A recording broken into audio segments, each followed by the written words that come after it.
السلام علیکم ورحمۃ اللہ وبرکاتہ۔ پروگرام گہری نظر میں ہوں آپ کا میزبان عبداللہ عالمزیب۔ ناظرین،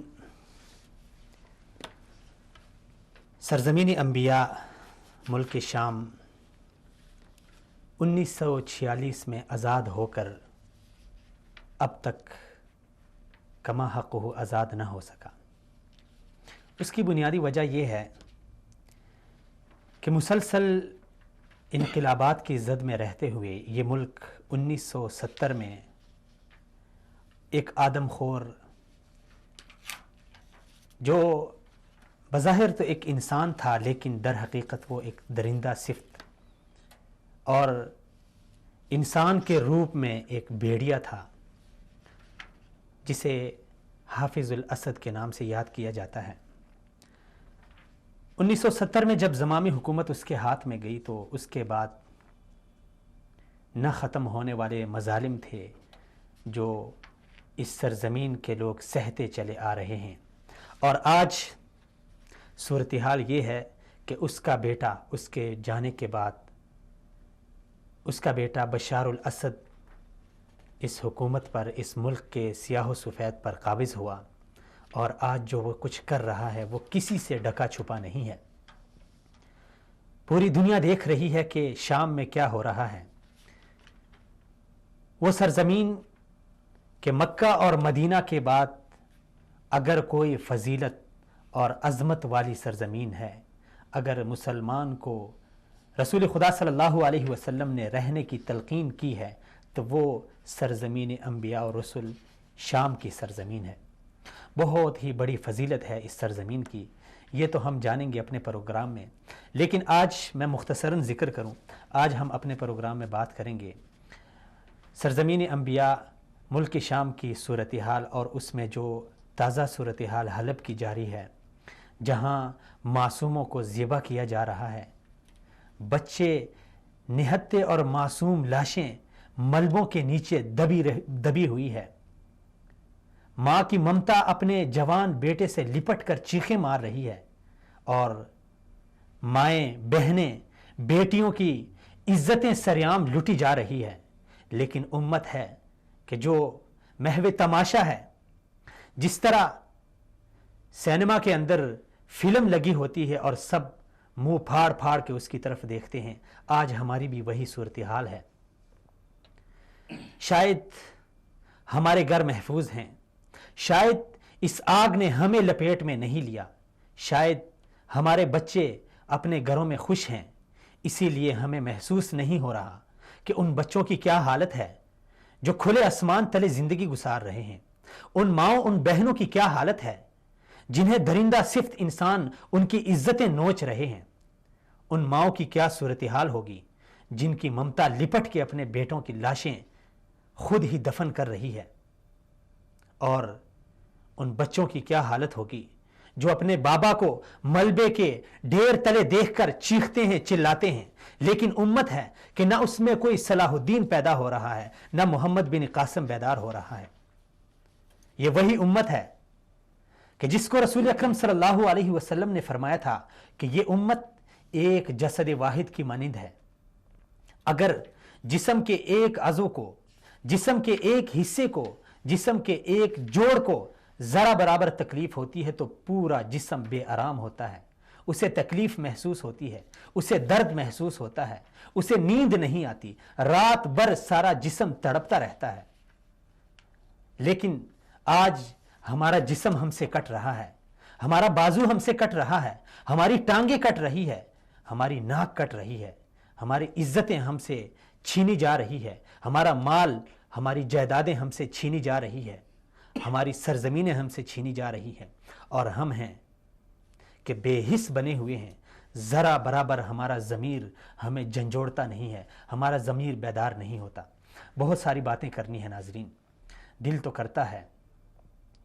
ایک طرف شام کے اور حلب کے اس حالات پہ دل خون کے آنسو روتا ہے، تو دوسری طرف امت کی اس بے حسی کے اوپر واللہ دل تڑپ رہا ہے، دل دکھ رہا ہے۔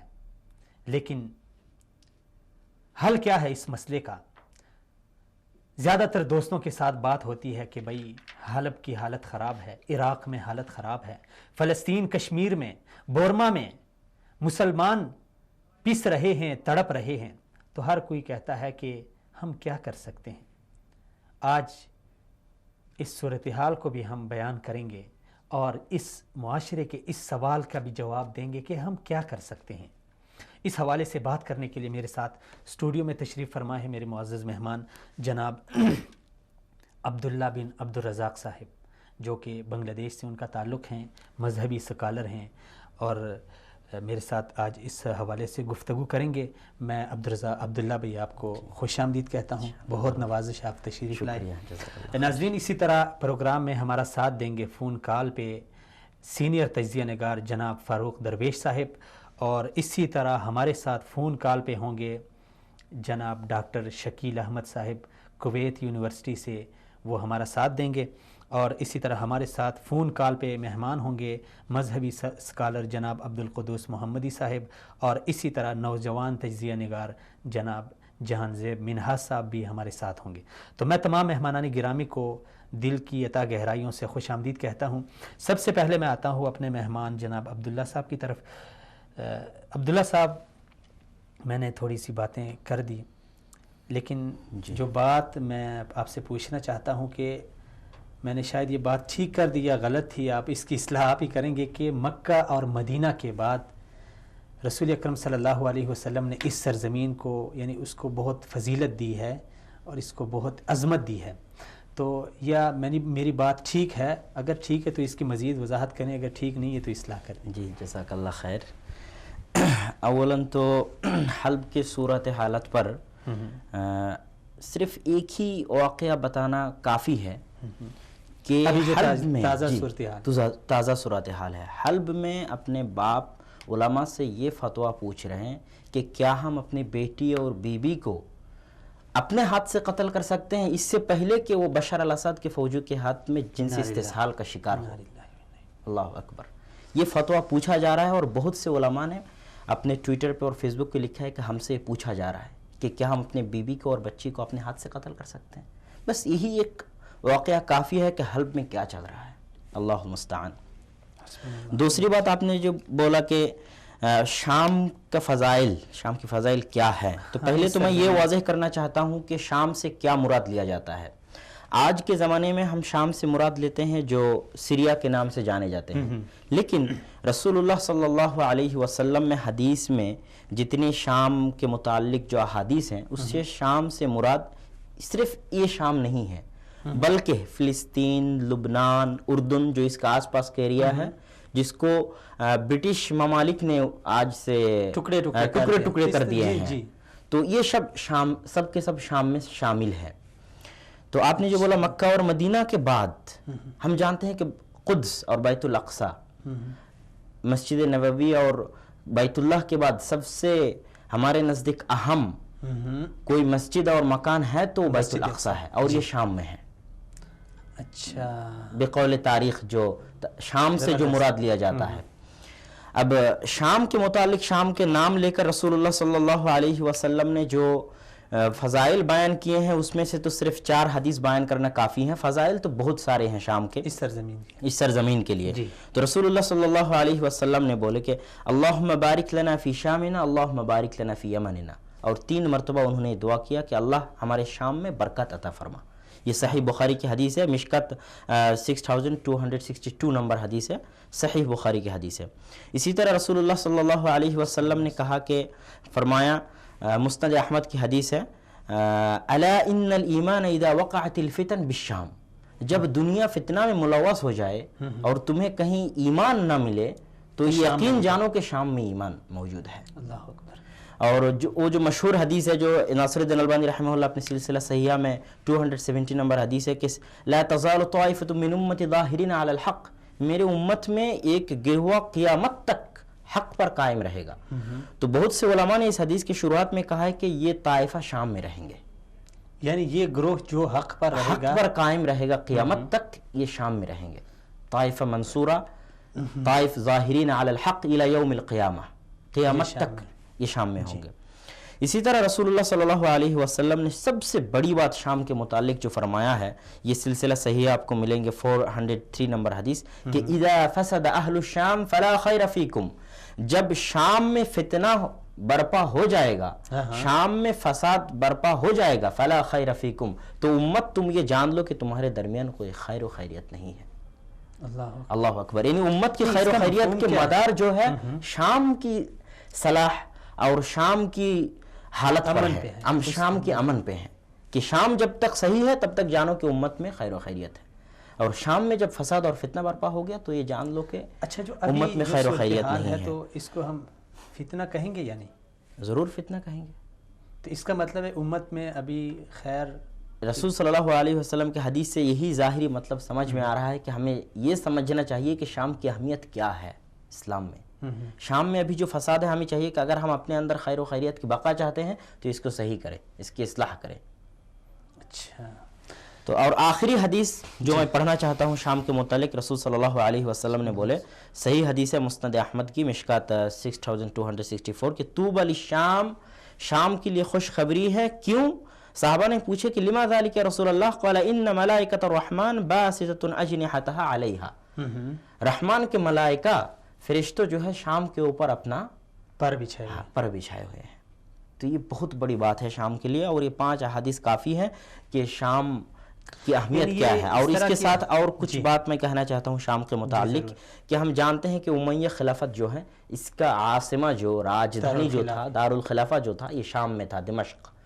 اور یہیں سے، کیونکہ امیہ خلافت میں پوری دنیا میں جتنے فتوحات مسلمانوں نے کیا ہے، سب سے زیادہ یا اکثر یا سب کے سب ہم کہہ سکتے ہیں کہ امیہ خلافت میں ہوا ہے۔ اس کے بعد تو جتنے عباسی، فاطمی یا عثمانی کچھ بھی کہہ لیجئے، یہ لوگ صرف اس حد کو حفاظت کرتے کرتے ان کے وقت جو ہے گزر گیا، کرتے وہ بھی ان کے ہاتھ سے چلے گئے۔ اسپین چلے گئے، ہندوستان چلے گئے، آپ کے فلپائن میں منداناؤ چلے گئے، آپ کے چین میں ابھی تو ہم سے مسجد اقصیٰ چلا گیا، مسجد اقصیٰ چلا گیا، بس بابری مسجد چلی گئی۔ جو یہ امیہ خلافت جتنے فتوحات کیے، اس کا مرکز یہ شام رہا ہے۔ یہ بہت بڑی بات ہے شام کے لیے۔ اور اسی طرح علماء، اور یہ بلاد الانبیاء ہے، بلاد العلماء ہے، بلاد العلم ہے۔ اس کو سرزمین انبیاء کیوں کہتے ہیں؟ کیونکہ جتنے انبیاء اللہ سبحانہ وتعالیٰ نے بھیجے ہیں، اس کا اکثر اسی شام کی سرزمین میں بھیجا ہے۔ کیونکہ میں نے آپ کو پہلے بتا چکا ہوں کہ بیت الاقصیٰ شام میں ہے۔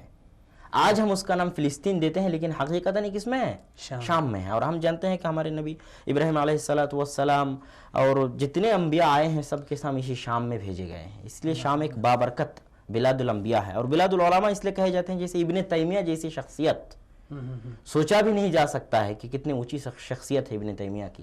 جس طرح ان کی کتابت تصنیفات میں، اسی طرح جنگ میدان میں۔ آج جو شام میں حالت ہے، یہ حالت آج سے 500-600 سال پہلے بھی ہوا تھا، جب ہلاکو خان، چنگیز خان یہ جب بغداد کو تباہ کر دیے، تباہ کر کے جب آگے بڑھے شام کی طرف، تو ابن تیمیہ رحمہ اللہ نے اپنے بردباری سے اور ہمت سے، حکمت سے یہ شام کو جو ہے انہوں نے حفاظت کیا۔ بہت بڑی شخصیت شام کا ہے۔ آخری جو محدثین ناصر الدین البانی رحمہ اللہ، یہ بھی شام میں رہنے والے ہیں۔ تو یہ دار العلم ہے، دار العلماء ہے، دار الانبیاء ہے، بابرکت سرزمین ہے مکہ اور مدینہ کے بعد۔ اس کے بعد ہم آتے ہیں ایک اتنی بڑی فضیلت والی سرزمین۔ جی، اب اس میں یہ بندہ کیسے آ گیا، کیسے ان کا آغاز ہو گیا؟ جس طرح یہ بشار الاسد سے پہلے ان کا تھا، اس کا باپ حافظ الاسد تھا، یہ لوگ کیسے آ گئے؟ حالانکہ یہ بھی ایک جانی پہچانی اور اٹل حقیقت ہے کہ یہاں پہ اکثریت جو ہے نا وہ اہل السنت والجماعت سے مسلمانوں کا تعلق ہے، اور ان کا جو عقیدہ بتایا جاتا ہے وہ اس سے ہٹ کر ہے۔ تو یہ لوگ کیسے آ گئے؟ یہ خود یہاں سے اٹھے ہیں یا ان کو کوئی لا کے یہاں پہ ان کو کھڑا کیا ہے؟ پہلے تو یہ لوگ آنے سے پہلے، یعنی بشار الاسد اور حافظ الاسد، ہمارے اسلام کے تو بہت بڑے فوجی لیڈر سربراہ گزرے ہیں، خالد بن الولید رحمہ اللہ اور ابو عبیدہ الجراح رحمہ اللہ۔ تو 637 میلادی 637 میں خالد بن الولید اور ابو عبیدہ الجراح رحمہ اللہ دونوں مل کے عمر رضی اللہ تعالی عنہ کے خلافت زمانے میں جو ہے یہ شام کو فتح کیا۔ تو یہ شام فتح ہونے کے بعد سے یہ بشار الاسد اور حافظ الاسد ان کے آنے سے پہلے تک اس میں اسلامی جو میں اس کے فضائل بتا چکا ہوں، دارالعلماء، دارالعلم، دارالانبیاء، سب اس میں تھا. تو یہ حافظ الاسد اور کبھی بشر کبھار الاسد یعنی اس طرف فتنے اٹھے ہیں، فتنے اٹھے ہیں. ان کو تو پھر دبایا گیا. یہ کہاں سے آئے؟ جب ان لوگوں کو آزادی ملی، یہ اہل شام کو، اس کے بعد یہ آزادی ان کو کن سے ملی ہے؟ یہ آزادی ان کو فرانس، برٹن، جب وہ پوری دنیا میں برٹن چھائے ہوئے تھے نا، تو انہی سے آزادی ملی ہے. اچھا. تو اس میں ایک اہم بات یہ ہے کہ جب بشر الاسد اور حافظ الاسد اقتدار پہ آئے، اس وقت وزیر اعلیٰ تھے صالح الجدید. تو یہ بارتھ پارٹی سے تعلق رکھتے تھے. باس پارٹی، ہاں، بارتھ پارٹی، جو اس کو انگریزی میں برتھ بولتے ہیں اور عربی میں اس کو باعث بولتے ہیں. تو صدام بھی اسی پارٹی سے تعلق رکھتا تھا. تو صالح الجدید وزیر اعلیٰ تھا. تو انہی کا فوجی سربراہ، فوجی لیڈر تھا حافظ الاسد. اچھا، آرمی چیف تھا. ہاں، آرمی چیف تھا. جی. تو اس وقت 67 میں فلسطین میں اسرائیل کے خلاف عرب ممالک جنگ کر رہے تھے. 67 میں جی 3 جنگیں لڑی ہے عرب ممالک اسرائیل کے خلاف، ان میں ایک جنگ ہے. تو آرمی چیف حافظ الاسد کو یہ آرڈر کیا گیا تھا کہ یہ اسرائیل پہ جس وقت ان کو حملہ کرنے کا تھا اس وقت حملہ کرے. لیکن انہوں نے اسرائیل کے ساتھ مل کے سازش کر کے جس وقت ان کو حملہ کرنا تھا، یہ آرمی چیف حافظ الاسد اس وقت حملہ نہیں کیا. اسی وجہ سے یہ آرمی چیف حافظ الاسد کے ساتھ صلاح الجدید کا جو ہے اختلافات. ہاں، تو صلاح الجدید کیا حافظ الاسد کو اقتدار سے ہٹا دیا اسی وجہ سے. تو جس وقت انہوں نے ہٹانے کا آرڈر کیا تو حافظ الاسد نے اپنے مانے جانے اور ان کے جو مریدان تھے فوج میں سب کو ملا کہ جو ہے ایک انقلاب بغاوت کیا اور صلاح الجدید کو جیل میں ڈال دیا اور یہ اقتدار قابض ہو گیا. یہ 67 سے 70 کے درمیان کی بات ہے، قابض ہو گیا. اس کے بعد سے یہ مطلب ان کو شیعہ بھی مسلمان نہیں سمجھتے ہیں اور اہل سنت تو بہت دور کی بات ہے، کیونکہ ان کے عقائد اتنے خراب ہیں کہ یہ کون سے عقائد ہیں ان کے؟ بتا رہا ہوں کہ اتنے خراب ہیں کہ نسیہ کے نام سے ایک فرقہ جانا جاتا ہے، باطنی فرقہ کہا جاتا ہے. اچھا، اگر یہاں سے ہم ایک کال لے لیں. جی کوئی بات نہیں، جی کال لے لیں. ساتھ عبدالقدوس محمدی صاحب ہیں، ان کو کال پہ لے لیتے ہیں. السلام علیکم ورحمۃ اللہ وبرکاتہ. وعلیکم السلام ورحمۃ اللہ. بہت شکریہ محمدی صاحب، آپ نے شرکت کی. محمدی صاحب، جس طرح آج کل ہمارا میڈیا تو بالکل خاموش ہے، لیکن سوشل میڈیا کے ذریعے ہم دیکھ رہے ہیں اور سن بھی رہے ہیں کہ سرزمین انبیاء شام میں حالت، جو حلب کی حالت ہے، وہ بہت ہی تشویشناک صورتحال ہے. تو اس حوالے سب سے پہلے اگر آپ امت مسلمہ کی ذمہ داری سے ان کو آگاہ کریں کہ ایسی صورت میں ہمیں کیا کرنا چاہیے. بسم اللہ الرحمن الرحیم. امت مسلمہ جسد واحد کی مانند ہے، اور جسد واحد میں اگر کسی جسم کے کو تکلیف ہو تو پورے جسم کو بے تاب اور بے چین ہو جانا چاہیے، اس کے غم اور دکھ میں شریک ہو جانا چاہیے. اس کا تقاضا یہ ہے کہ آج دنیا کے جس خطے میں مسلمانوں کے اوپر جو جبر اور ظلم و تشدد کے حربے آزمائے جا رہے ہیں اس پر پوری امت فکر مند ہو، احساس پیدا ہو اور بیداری کا مظاہرہ کیا جائے. آج بدقسمتی سے ہمارے ہاں جن مقامات پر مسلمانوں کے اوپر ظلم و ستم کے پہاڑ توڑے جا رہے ہیں، ان ممالک مسلمان کے بیچارے بڑے عجیب حالات سے اور درد و کرب سے گزر رہے ہیں. لیکن باقی مجموعی طور پر عالم اسلام میں جو احساس ہونا چاہیے، جو فکر مندی ہونی چاہیے، جو بیداری ہونی چاہیے، وہ نہیں دیکھنے میں آ رہی. تو سب سے پہلی اور بنیادی بات یہ ہے کہ احساس ہونا چاہیے. جب دل میں احساس ہوگا، جب اپنی ذمہ داری کا احساس ہوگا، جب اس بات کا اندازہ ہوگا کہ آج اگر یہ قیامت اور یہ حادثہ شامی مسلمانوں کے ساتھ پیش آیا ہے تو کل اس طرح کا کوئی غم ہمارے اوپر بھی ٹوٹ سکتا ہے، کل ایسی صورتحال سے ہم بھی دو چار ہو سکتے ہیں. اس لیے اسے پرایا غم نہ سمجھا جائے، اپنا غم سمجھا جائے اور اپنے اوپر ٹوٹنے والی قیامت سمجھا جائے. جب یہ احساس پیدا ہوگا تو اس احساس کے بعد قدم اٹھانا آسان ہو جائے گا، عمل کرنا آسان ہو جائے گا. اچھا، جب احساس پیدا ہوگا تو قدم مثلا اگر کوئی اٹھانا چاہے تو کس قسم کا قدم اٹھایا جا سکتا ہے؟ دیکھیں جی، ہر آدمی کی اپنے اپنے شعبے ہیں. کچھ لوگ ایسے بھی ہیں کہ جو اس میں مالی تعاون کر سکتے ہیں، رسائی کاموں میں حصہ لے سکتے ہیں. اور پھر خاص طور پر وہاں شام کے قریب علاقوں کے رہنے والے جو مسلمان ہیں، نوجوان ہیں، وہ عملی طور پر بھی اس جہاد میں شریک ہو سکتے ہیں۔ تو دیکھیں اصل چیز ہے جذبہ، ہمارے والذین جاہدوا فینا لنہدینہم سبلنا۔ تو جب احساس ہوگا، جذبہ ہوگا، تو اللہ رب العزت ہر ایک کو یہ سمجھ نصیب فرمائیں گے کہ اس نے اپنا کردار کیسے ادا کرنا ہے۔ تو اس کے لیے کوئی محدود نہیں ہے کہ فلاں چیز کریں، دعائیں کی جا سکتی ہیں، رفائی کام کیا جا سکتا ہے، وہاں کے مظلوموں کے لیے جو غذائی اجناس ہیں وہ فراہم کی جا سکتی ہیں، انہیں پناہ دی جا سکتی ہے، انسانی بنیادوں پر ان کے ساتھ کھڑا ہوا جا سکتا ہے۔ اچھا مہندی صاحب، یہ زبردست آپ نے بات کی ہے کہ یہ کام کر سکتے ہیں، ہر بندے کی جو فیلڈ ہے اس میں وہ بہت کچھ کر سکتا ہے۔ مثلا اگر کوئی میڈیا میں ہے تو آواز اٹھا سکتا ہے، کوئی لکھ سکتا ہے تو وہ لکھے۔ لیکن زیادہ تر لوگ یہ کہتے ہیں کہ یار حلب ہم سے کہاں دور ہے اور ہم کہاں پہ ہیں، ہم پاکستان میں ہیں، حلب شام میں ہے۔ تو یہاں پہ میں یہ پوچھنا چاہتا ہوں کہ اسلام میں یہ جو جغرافیائی سرحدیں ہیں اس کی کیا حیثیت ہے یا نہیں ہے؟ یعنی زیادہ تر لوگ جغرافیائی سرحد کو آڑ بنا کر پیچھے ہٹ جاتے ہیں کہ ہم پاکستانی ہیں وہ افغانی ہیں، ہم پاکستانی ہیں وہ شامی ہیں۔ تو یہ صورتحال اس کو آپ کس نظر سے دیکھتے ہیں؟ دیکھیں یہ تو ایک لمبی بحث ہے، اس میں نہیں جانا چاہتا، میں صرف یہ عرض کرنا چاہتا ہوں کہ اللہ رب العزت کے حبیب صلی اللہ علیہ وسلم نے امت مسلمہ کو جسد واحد قرار دیا، اور جسد واحد ہونے کا تقاضا یہ ہے، خاص طور پر میں پاکستان کے حوالے سے بات کروں گا، کہ ایک ایسی مملکت خدا داد جو کلمہ طیبہ کے نام پر ہمارے وجود میں آئی اور اسلام کے نعرے پر بنی، اور الحمدللہ یہاں جتنی بڑی تعداد میں مسلمان ہیں وہ دنیا کے کسی اور ملک میں نہیں، اور الحمدللہ پاکستانی مسلمان تو دنیا کے مختلف ممالک میں موجود ہیں۔ تو کم از کم اپنے دنیا بھر میں ہونے والے مسلمانوں پر مظالم کو اپنے دل میں اور اپنے قریب میں محسوس تو کرنا چاہیے۔ پھر یہ کوئی بات نہیں ہے کہ یہ فلاں کا مسئلہ ہے اور یہ فلاں کا مسئلہ ہے، یہ ہم ساروں کا مسئلہ ہے، اور ایک امت ہونے کے ناطے دیکھیں خاص طور پر میں تو یہ کہوں گا کہ پاکستان یا سعودی عرب یا ترکی یا امارات یا کویت کے مسلمان یہ نہ سمجھیں کہ یہ مسئلہ آج شام کے ساتھ ہوا، ہمارے دیکھتے دیکھتے عراق کی عید بچائی گئی، ہمارے دیکھتے دیکھتے شام والے مسلمانوں پر کوئی غم ٹوٹا، ہمارے دیکھتے دیکھتے لیبیا میں کیا ہوا، برما میں کیا ہو رہا ہے، کشمیر میں کیا ہو رہا ہے۔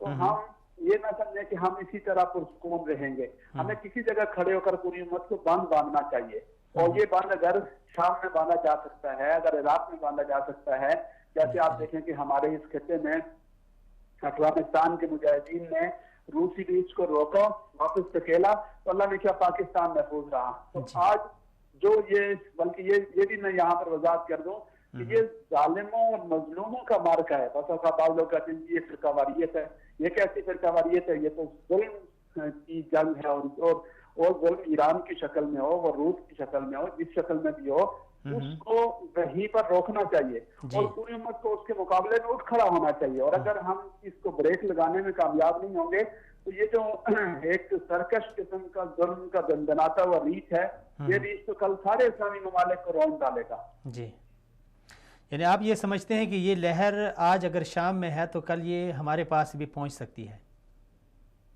جی، اس لیے ہمیں اسلامیوں کے دکھ کو، ان کے غم کو اپنا سمجھنا چاہیے، اور حکمرانوں سے لے کر عام طبقے کی ہر فرد تک سب کو یک آواز ہونا چاہیے، یکجان ہونا چاہیے۔ محمدی صاحب، اگر علماء کرام مثلاً علماء کرام اگر اس میں کوئی کردار ادا کرنا چاہیں تو وہ کیا کر سکتے ہیں؟ آپ کیا کہتے ہیں ان کو؟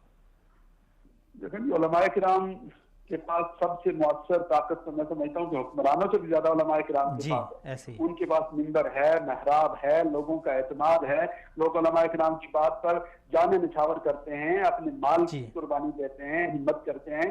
تو علماء کرام کو رہنمائی کا فریضہ تو آج کے دور میں علماء کرام نے سر انجام دینا ہے۔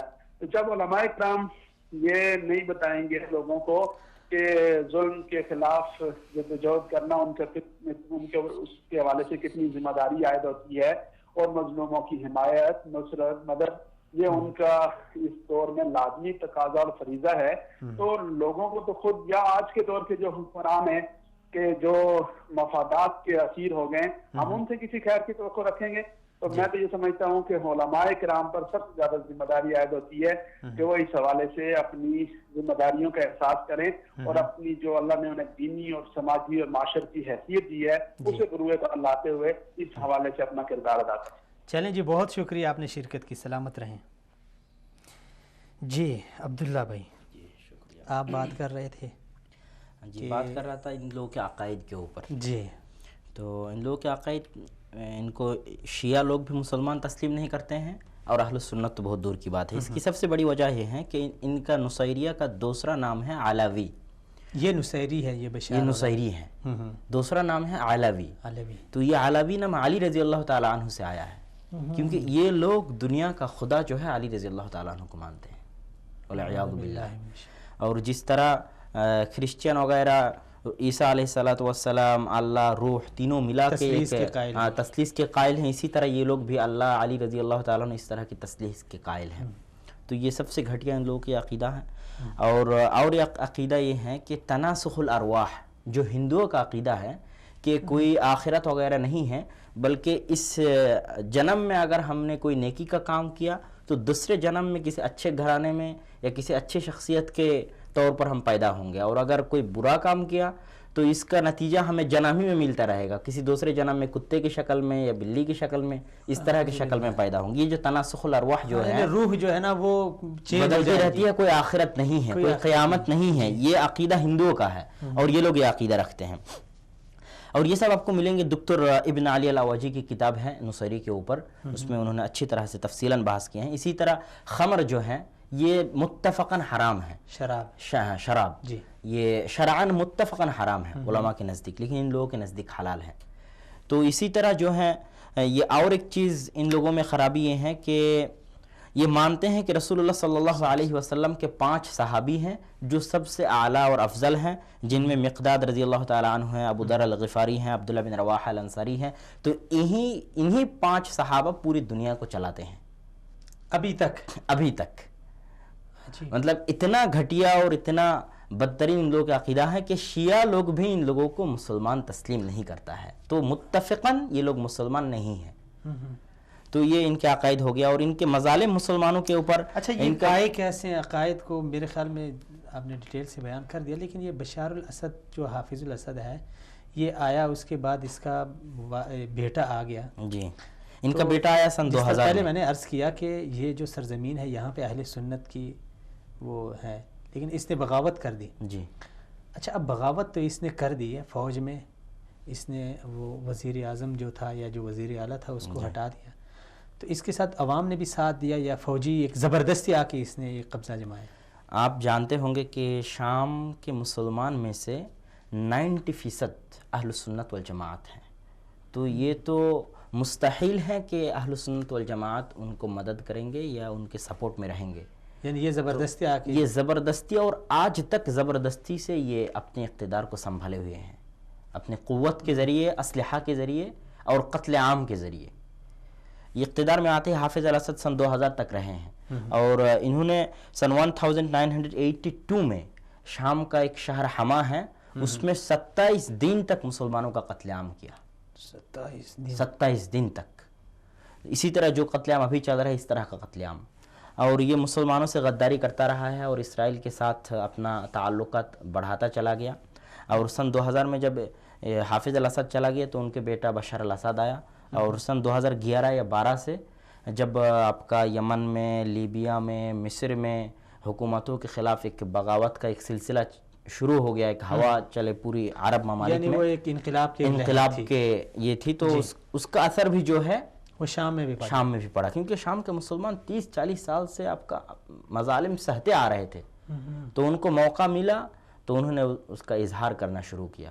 اچھا، تو 4 سال سے جو ہے آپ بول سکتے ہیں کہ خانہ جنگی بھی بول سکتے ہیں، مزاحمت کرتے رہے. 4 سال سے صورتحال اسی طرح چلتا آ رہا ہے، اور لاکھوں کے قریب مسلمان 4 سال میں شام میں مرے، اور اللہ عالم بہت صورتحال ابھی خراب ہے شام میں. اچھا، ایک چیز یہاں پہ ایک سوال اٹھتا ہے، جس طرح آپ نے بات کی ہے کہ اہل سنت تو دور کی بات ہے، ان کو جو اہل تشیع ہیں وہ بھی ان کو مسلمان نہیں مانتے. تو پھر اس سے پہلے ایک اور سوال، سب سے پہلے تو امریکہ اور روس آ کے بشار کا ساتھ دے رہے ہیں، ٹھیک ہے، ان کے اس میں کیا مفادات ہیں؟ کیا روس افغانستان کا بدلہ لے رہا ہے؟ امریکہ بھی افغانستان میں جو شکست اس کو اٹھانی پڑی ہے اس کا ابھی جو صورتحال شام میں چل رہا ہے اس کا تھوڑا توضیح کر دوں کہ یہاں اتنے گروپس اور اتنے ممالک اکٹھا ہو گئے کہ اس کو تھوڑا سا توضیح سے نہیں بتائیں گے تو اچھی طرح سے نہیں سمجھ میں آئے گا. اس میں 68 گروپس ہیں شیعوں کا، 68، جس کا پشت پناہی کر رہا ہے ایران، اسلحہ کے ذریعے بھی مال کے ذریعے بھی. 68 گروپس چل رہے ہیں، یہ سنیوں کے خلاف جنگ لڑ رہے ہیں. اسی طرح سنیوں کا گروپ بھی 10-15 کے قریب ہیں، اور ممالک اس میں شامل ہیں، ترک ہیں، سعودی ہیں، اور خلیجی ممالک گلف کنٹری جتنے ہیں اس میں شامل ہیں. اسی طرح امریکہ اس میں شامل ہے، روشیا یعنی رشیا اس میں شامل ہے، روس، اور ایران تو ہے ہی، اور بشار الاسد بھی ہے. تو اتنے گروپس اور اتنے ممالک، سب کا الگ الگ مفاد، لیکن جو بشار الاسد، ایران اور 68 جو ایرانی اور شیعہ کے گروپ ہیں، ان کے مقصد ایک ہی ہے کہ سنیوں کا خاتمہ کر دیا جائے شام سے. بشار الاسد اور ایران کے جو ان کے پشت پناہی میں جو 68 گروپ چل رہے ہیں، بس ان کا ایک ہی مقصد ہے کہ قتل عام کر دیا جائے سنیوں کا اور ان کو ختم کر دیا جائے شام سے. بس یہ واضح مقصد ہے ان کا، یہ مقصد ہے. اور ایران اس میں اس لیے ٹانگ لڑا رہا ہے، پہلے سے لڑاتا آ رہا ہے، لیکن ابھی اور زیادہ اس لیے لڑا رہا ہے کہ یہ یمن میں حوثی باغیوں کو جو سعودی کے خلاف انہوں نے ابھارے تھے، تو اس میں سعودی نے ساتھ ساتھ پہلے قدم میں اس میں حملہ کر دیا، اور جتنے اسلحہ گاہ وغیرہ تھے اور جس طریق سے اسلحہ آ رہے تھے، چاہے بحری طریق ہو یا زمینی ہو، سب میں سیل بند کر دیا، ختم کر دیا. تو یعنی ان کو شکست ہوئی ہے ارض یمن میں. تو اسی کا انتقام، بدلہ جو ہے یہ شام میں لینا چاہ رہا ہے ایران. اور ایک مقصد تو واضح ہے کہ یہ چاہتے ہیں، ایران چاہتے ہیں کہ مکہ اور مدینہ ان کے ہاتھ میں آ جائے. تو اسی وجہ سے بھی وہ وہاں اس کا انتقام لے رہے ہیں سعودی کے اوپر.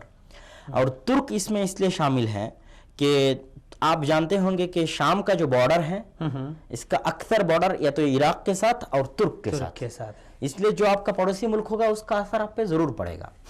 اور اسی طرح ترک بھی نہیں چاہتے ہیں کہ یہاں بشار الاسد اقتدار پہ رہیں، ترک چاہتے ہیں اس کو ہٹانے کو. اچھا، ترک ہٹانے کو چاہتے ہیں، لیکن پہلے سے ترک، خلیجی ممالک، سعودی، خلیجی ممالک جتنے تھے سب بہت شانہ بشانہ تھے مجاہدین کے، اور ان کی مدد کرتے آ رہے تھے. تو ابھی جو صورتحال بنی ہے تو اس کی وجوہات میں سب سے پہلی وجہ یہ ہے کہ ترک بھی ابھی پیچھے ہٹنے لگے تھوڑا تھوڑا، اس لیے کہ جو فوجی ان کے خلاف انقلاب کیا تھا کچھ دیر پہلے، بغاوت کیا تھا ان کے خلاف فوجی، تو انہوں نے وہ دباؤ میں آ گیا، اور رشیا اور امریکہ کے سامنے تھوڑا سا سر جھکانے والی اس طرح کی بات ہے. اور جو داعش ہیں یہ بھی ان کے خلاف لڑ رہے ہیں، ترک کے خلاف. اسی طرح کردستان کے جو کرد ہیں باغی، وہ بھی ترک کے خلاف جنگ لڑ رہے ہیں. تو ترک کو جو ہے طرح طرح کے مسئلہ، میرے خیال میں اندرونی اور خارجی الجھان ہے. تو اسی لیے انہوں نے جو ہے پہلے سے جو شانہ بشانہ مجاہدین کی مدد کرتے آ رہے تھے، اب تھوڑا اس میں کمی ہو گیا. اور ابھی جو حلب میں جو حملہ ہوا ہے اس سے کچھ دن پہلے ترک نے مجاہدین کو، کال پہ ایک شکیل صاحب ہیں ہمارے ساتھ، ان کو لے لیتے ہیں. السلام علیکم ورحمۃ اللہ. جی وعلیکم السلام. ڈاکٹر شکیل صاحب بہت شکریہ، آپ نے شرکت کی، نوازش سر. ڈاکٹر صاحب یہ بتائیں کہ آپ لوگوں نے حلب کی جو تازہ صورتحال ہے، ابھی جو حلب کی تازہ صورتحال ہے اس پہ ہم بات کر رہے ہیں. تو ابھی جو 1-2 دن پہلے ہوا ہے، جو ایک اندھا دھند قتل ہوا ہے، وہاں پہ لوگوں کو، معصوم بچوں کو قتل کیا گیا ہے، خواتین کی آبرو ریزی کی گئی ہے. یہاں ایک سوال یہ اٹھتا ہے کہ حلب پہ ابھی تو انہوں نے قبضہ کر لیا، لیکن یہ قبضہ مستحکم رہے گا، یا جو مزاحمت کار ہیں یا جو دیگر لوگ ہیں وہ دوبارہ سے اٹھیں گے یہ بشار کے خلاف؟ بالکل جی، یہ جو کچھ ہوا اس پر تو انسانیت شرما گئی ہے، اور انسانیت نے جو نا اپنے آپ کو دفن کیا ہے. جو حالات جو ہم نے دیکھے 2 دنوں میں، اور اس کا اقرار بان کی مون نے خود اپنے اقوام متحدہ کے کانفرنس میں اس نے خود اقرار کیا ہے کہ ہم تاریخ ہمیں معاف نہیں کریں گے. تو اس موضوع پر میں آپ لوگوں کا شکریہ ادا کرتا ہوں کہ جو ایک اہم موضوع ہے، اہم پوائنٹ ہے، کیونکہ جو کچھ وہاں ہوتا رہا ہے یا ہو رہا ہے، تو دنیا کے جس گوشے میں بھی جو کچھ ہو رہا ہے اس سے ہم لا تعلق نہیں رہ سکتے. لیکن اس پر امت مسلمہ کی جو خاموشی ہے وہ ایک بہت مجرمانہ پالیسی ہے. اور مجھے یقین ہے انشاءاللہ اس حلب کے واقعے کے بعد حلب نے ہماری زمینوں کو جھنجھوڑا ہے انشاءاللہ، اور امت اب جاگے گی. دوسری بات یہ ہے، حلب نے جو عملاً نظر آیا کہ وہاں روسی جہازوں اور ایرانی ملیشیاؤں نے کسی دہشت گرد کو نشانہ نہیں بنایا، نہ کہیں بھی انہوں نے داعش جو ان کے پیدا کردہ ایک دہشت گرد گروہ ہے ان کے خلاف کچھ کیا ہے، کہیں بھی کچھ نظر نہیں آیا ایسا. حالت میں صرف عورتوں، چھوٹے چھوٹے بچوں کو زندہ جلایا گیا ہے. 40 سے زائد مختلف اہم اسلامی تاریخی مقامات پر بم برسائے گئے. مساجد اور کتب خانوں کو خصوصی طور پر نشانہ بنایا گیا، کیونکہ مساجد اور جو کتب خانے ہیں وہ اسلامی تاریخ کے ایک یادداشت ہیں، اور جس کا سلسلہ خالد بن ولید اور ابو عبیدہ کی قیادت میں جو مسلمانوں نے 16ویں ہجری میں وہاں اس شہر کو فتح کیا تھا. اس کے بعد آپ کو پتہ ہے احمد بن زنکی اور اس کے بیٹے اور صلاح الدین ایوبی سب تو اسی شہر کے فوجوں کو لے کر، اسی شہر کے لوگوں کو لے کر انہوں نے صلیبیوں کا مقابلہ کیا تھا.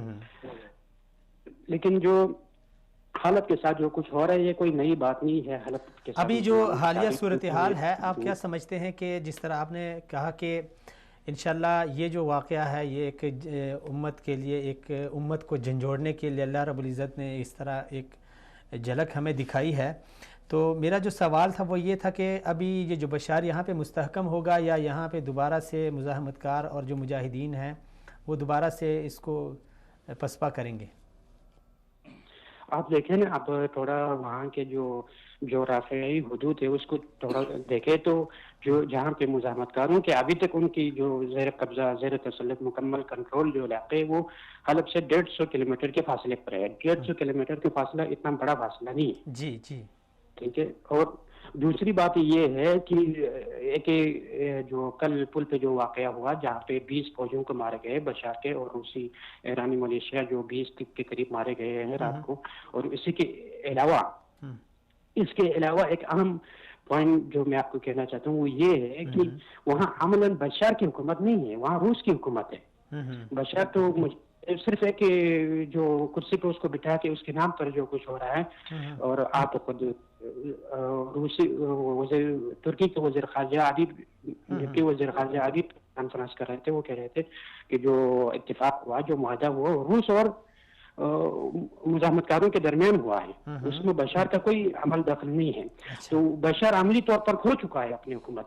تو دوسری بات یہ ہے روس نے اپنی مفادات لینا ہے، اس نے واپس جانا ہے. اچھا، روس کے یہاں پہ اس کے یہاں کے مفادات کیا ہیں ویسے؟ آپ کیا سمجھتے ہیں روس کیوں آیا ہے یہاں پہ؟ کیا یہ افغانستان کا وہ پرانا بدلہ لینا چاہتا ہے یا کوئی اور مفاد ہے اس کا؟ روس ایک تو یہ ہے اس نے اپنی اسلحے کی منڈی کو چلانا ہے.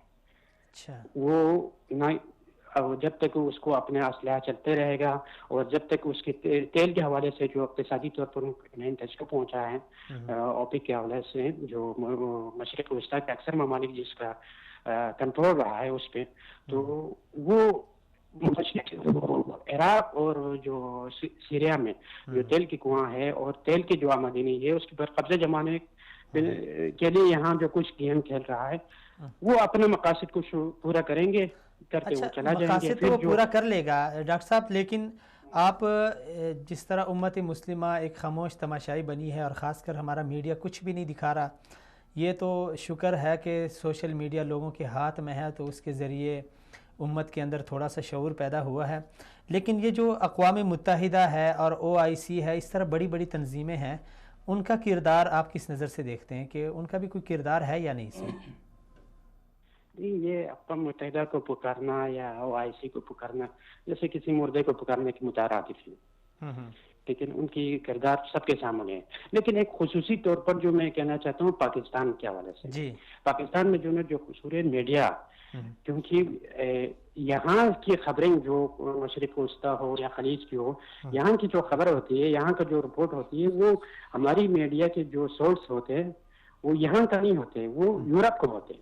آپ وہ ترجمہ کرنے کے بعد لے لیتے ہیں اور وہاں کے لوگ جو نا اپنے من پسند کا ترجمہ کرتے ہیں، پھر اس میں سے وہ کاٹ کے وہی حصہ لیتے ہیں جو یہاں کے ممالک کے خلاف رہتا ہے یا یہاں کی جو سوچ ہے اس کے خلاف جو پروپیگنڈا ہوتے ہیں اسی کو لے لیتے ہیں. اس کے بعد پاکستان میں کچھ میڈیا ہاؤسز ایسے ہیں، بعض عناصر جو میڈیا میں ایسے ہیں جو جن کا کام یہی ہے، جنہوں نے ایک ذہن بنایا ہوا ہے کہ خصوصاً سعودی عرب کے خلاف پروپیگنڈا کرے پاکستان.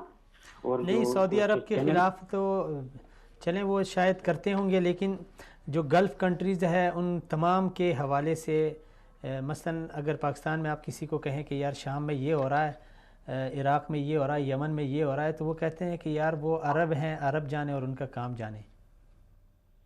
نہیں، یہ جو امت مسلمہ کے جو احوال ہے، یہ ہم یہ نہیں کہہ سکتے جو کچھ ہو رہا ہے ہمارا اس سے کوئی تعلق نہیں ہے،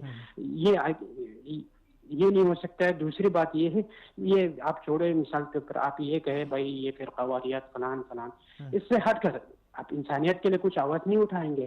جو فرانس پہ واقعہ ہوئے تھے، آپ کتنے لوہے لکھ رہے تھے، کتنے قصیدے آپ پڑھ رہے تھے، جی ٹھیک ہے نا. اب حالت میں کل بچے مر رہے ہیں، 6 سال کے 5 مہینے کے 10 مہینے کے بچوں کو زندہ جلایا گیا ہے. کیا وہ انسان نہیں ہے؟ ان کا کیا فرقہ ہے، ان کا کیا ملک، ان کا کیا علاقہ ہے، کس چیز سے تعلق ہے ان کا؟ تو ابھی آپ خاص کر انسانیت کے ڈاکٹر طور صاحب پر ہی ابھی اس موضوع کو اٹھانا چاہیے میڈیا والے کو، ہمارے میڈیا کو اٹھانا چاہیے، لیکن خاص کر آپ تعلیم کے شعبے سے وابستہ ہیں، تو اس حوالے سے آپ اسکول کے جو نوجوان طلبہ ہیں یا یونیورسٹی کے طلبہ طالبات ہیں یا ٹیچرز حضرات ہیں، ان کو آپ کیا میسج دیں گے؟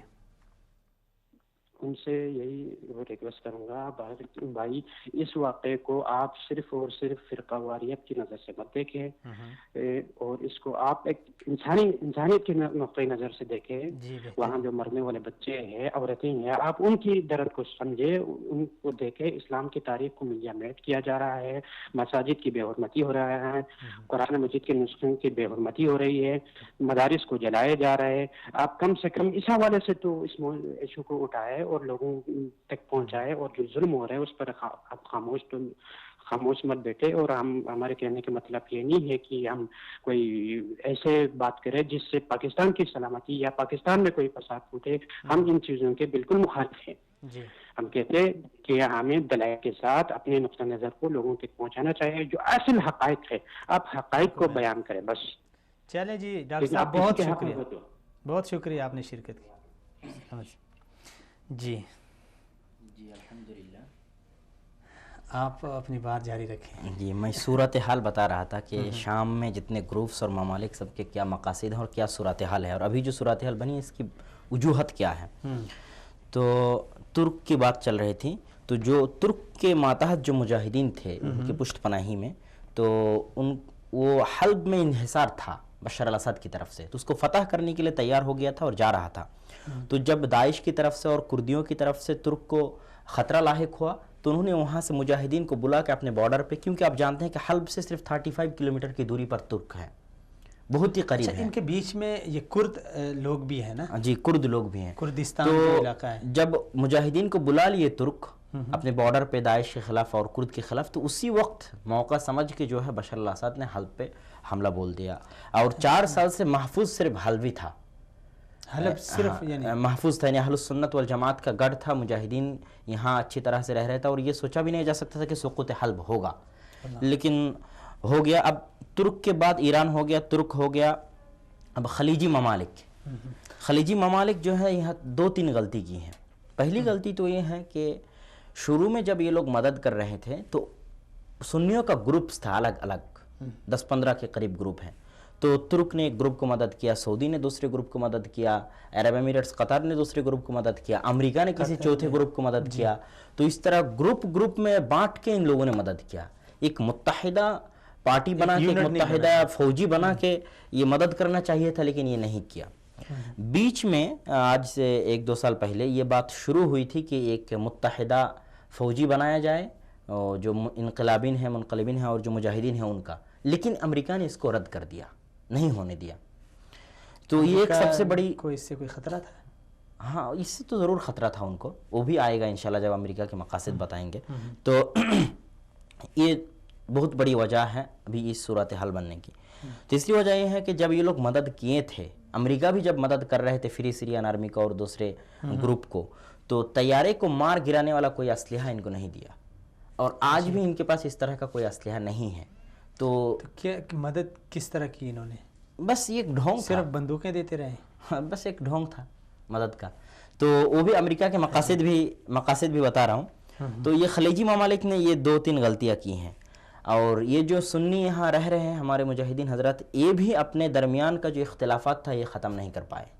یہاں تک کہ یہ بھی خبر ملی ہے کہ حلب میں جب جو مدد پہنچتی ہے تو ایک گروپ دوسرے گروپ کو اپنے مدد نہیں دیتے ہیں. جیسے داعش جو ہے یہ بھی بشار الاسد کے خلاف ہے، لیکن یہ خود اپنے دوسرے مجاہدین بھائی کو مار رہے ہیں. اسی طرح آپس میں بھی لڑائی چل رہی ہے.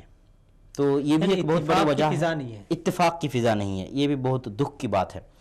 اور آخری بات یہ ہے کہ درمیان میں آ کے خلیجی ممالک جو ہے مدد کرنا بند کر دیا، لیکن ایران ابھی تک مدد جاری رکھا ہے، اور پوری دنیا سے، عراق سے، بحرائن سے، ایران سے، افغانستان شیعہ جو ہے آ رہے ہیں، لیکن سنی نہیں آ رہے ہیں اور آ بھی نہیں پائیں گے، کیونکہ ممنوع ہے اور امریکہ نہیں چاہتا ہے کہ کوئی سنی یہاں آئے اپنے سنی بھائی کی مدد کرنے کے لیے. نہیں چاہ رہا اور شیعہ آ رہے ہیں، یہ کیا چکر ہے؟ امریکہ کا جو مقاصد ہیں یہ ہے کہ آپ جانتے ہوں گے، میں ایک مثال دیتا ہوں کہ جب سوویت یونین جنگ لڑ رہے تھے افغان میں تو اس وقت امریکہ نے مجاہدین کو مدد کیا تھا، لیکن مقاصد میں اختلاف تھا. مجاہدین چاہتے تھے کہ یہاں اسلامی حکومت قائم ہو، لیکن امریکہ کبھی نہیں چاہتا تھا کہ یہاں اسلامی حکومت قائم ہو. ان کو صرف سوویت یونین کی سقوط، ان کے اوپر اپنا سپر پاور کے طور پر دنیا میں اظہار ہو. تو آج بھی امریکہ وہی مقصد، یہاں وہ نہیں چاہتا ہے کہ جو مجاہدین ہیں ان کے ہاتھ میں اقتدار جائے، بلکہ کسی سیکولر پارٹی کے ہاتھ میں اقتدار جائے. لیکن کیونکہ روشیا اس کے مخالف ہیں اور سپر پاور کے طور پر دونوں ہیں، آپ جانتے ہیں کہ ان کے بیچ میں ایک جنگ ہوتا رہتا ہے، تو روس کے خلاف لڑنے کے لیے جو ہے ایک ڈھونگ، مدد کا ایک ڈھونگ، لیکن مقصد الگ ہے. تو افغانستان میں جو مقصد الگ ہے وہ ظاہر ہے. آج اب امریکہ اس افغانستان میں اسی مجاہدین کے خلاف لڑ رہے ہیں جس کو مدد کیا تھا. تو یہ میں نے مثال کے طور پر یہ سمجھا دیا امریکہ کے مقاصد. دوسری بات یہ ہے کہ امریکہ کا بزنس ہے جنگ لڑنا. کیوں؟ اس لیے کہ ہاں، کیونکہ اسلحہ بیچنا ہوتا ہے. جب وہ کوئی بھی ان کو اقتصادی حالات ان کو پیش آتا ہے تو وہ کہیں جنگ چھیڑ دیتے ہیں اور اسلحہ بیچتے ہیں گروپس کے درمیان. یہ جتنے گروپس ہیں شیعہ ہیں وہ بھی انہی سے اسلحہ خرید رہے ہیں، سنی ان سے اسلحہ خرید رہے ہیں، سعودی ان سے اسلحہ خرید رہے ہیں، تو پیسہ کما رہے ہیں. اپنی مارکیٹ، اپنی مارکیٹنگ ایک بزنس ہے. سب سے بڑا بزنس امریکہ کا جو ہے جنگ ہے. 1000 لوگ مرے یا لاکھوں لوگ مرے اس سے کوئی پرواہ نہیں ہے ان کا، بس اپنا بزنس چلتا رہے، یہی ان کا مقصد ہے. اور یہ مشرق وسطیٰ میں راشیا بھی چاہتے ہیں کہ اپنا مقام قائم رہے اور امریکہ بھی چاہتے ہیں اپنا مقام قائم رہے. تو دونوں نے اپنے مقام قائم رکھنے کی وجہ سے یہاں ایک دوسرے کو مدد کر رہے ہیں، کسی پارٹی کو تو کوئی دوسرے پارٹی کو. اور خلیجی ممالک ابھی اس لیے مجبور ہیں کہ مصر جو وہاں مرسی تھا ان کو ہٹا کے جب عبدالفتاح السیسی آئے تو ان کو بہت مدد کیا خلیجی ممالک نے، لیکن ابھی عبدالفتاح السیسی نے خلیجی ممالک سے غداری کیا اور بشار الاسد کے ساتھ ہو کے سنیوں کے ساتھ قتل عام میں شانہ بشانہ کھڑے ہیں. اور اسی یمن میں بھی جنگ لڑ کے سعودی کا اقتصادی حالت، جو سعودی میں رہتے ہیں وہ جانتے ہیں کہ سعودی کی اقتصادی حالت کچھ خراب ہے یمن میں جنگ کی وجہ سے. تو اسی وجہ سے خلیجی ممالک بھی کچھ اپنا سر جھکائے ہوئے ہیں، اسی طرح ترک بھی اپنا سر جھکائے ہوئے ہیں. اسی بیچ جو ہے حلب اور شام کے مسلمانوں کا قتل عام جاری ہے. اور آخر میں میں یہ کہنا چاہتا ہوں کہ ایران کی جو بات ہے کہ ایران آپ جانتے ہوں گے کہ جب احمدی نژاد تھے، ابھی ہے روحانی صاحب، ہاں، تو یہ لوگ اور امام خمینی یہ بولتے ہیں کہ ہمیں بیت الاقصی آزاد کرنا ہے، فلسطین آزاد کرنا ہے، اسرائیل کے خلاف دھمکی دیتے رہتے ہیں، بکتے رہتے ہیں، لگتا ہے کہ وہی شیر ہیں، لیکن یہ بالکل سراسر جھوٹ ہے. صرف میں ایک ہی دلیل دینا کافی سمجھوں گا کہ آپ جانتے ہیں کہ جب عراق میں صدام حسین تھا، صدام حسین ساتھ منہاج صاحب کال پہ ان کو لے لیتے ہیں. معذرت. السلام علیکم ورحمۃ اللہ. جہانزیب صاحب السلام علیکم. ہلو، السلام علیکم جہانزیب صاحب. وعلیکم السلام جی. بہت شکریہ جہانزیب صاحب، آپ نے شرکت کی. آپ کو اچھا جہانزیب صاحب یہ بتائیں کہ حلب کی جو موجودہ صورتحال ہے کیا یہ حلب تک محدود رہے گی؟ آپ کیا سمجھتے ہیں اگر آج ہم خاموش ہیں، امت خاموش ہے اور ہم اسی طرح دیکھتے رہیں تو یہ لہر آہستہ آہستہ ہماری طرف بھی آئے گی یا نہیں؟ یہیں پہ آ کے رک جائے گی؟ کل سے بات ہے عبداللہ، جو حلب کی موجودہ صورتحال ہے جی، شاید آج میرے پاس الفاظ کا وہ ذخیرہ نہیں ہے کہ میں بچوں کو بیان کر سکوں یا بہنوں کی چیخوں کو بیان کر سکوں جو حلب کی گلیوں میں لوگ سن رہے ہیں یا ہمارا میڈیا جس کو سنا نہیں رہا تو سوشل میڈیا کے ذریعے ہم تک پہنچ رہی ہے. تو شاید میں آج آپ کے سامنے آ رہی ہوں، الفاظ میرے پاس نہیں ہے. شاید میں اپنے جذبات کی اپنی آواز کو بھی اس طرح بنا. دوسری بات کہ اور پوری اس کو پیش کو کمزور کرنے کی ایک سازش ہے, سازش ہے, اور وہ اپنے پہلا کام منہاج صاحب معذرت کے ساتھ آپ کی آواز کلیئر نہیں آ رہی.